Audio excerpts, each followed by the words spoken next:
Weather Service in Fort Worth has issued a tornado warning for northern Denton County in north central Texas until 2:15 p.m. Central Daylight Time.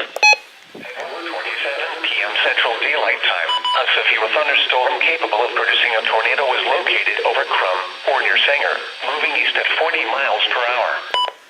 Hazard: tornado and quarter-size hail. Source: radar indicated rotation. Impact: flying debris will be dangerous to those caught without shelter. Mobile homes will be damaged or destroyed. Damage to roofs, windows, and vehicles will occur. Tree damage is likely. This dangerous storm will be near Crossroads around 1:40 p.m. Central Daylight Time. Aubrey, Krugerville, Ray Roberts Park, Isle Dubois, and Ray Roberts Park, Johnson Branch around 1:45 p.m. Central Daylight Time. Pilot Point around 1:55 p.m. Central Daylight Time. Other locations impacted by this tornadic thunderstorm include Lincoln Park, Oak Point, and Ponder. Take cover now.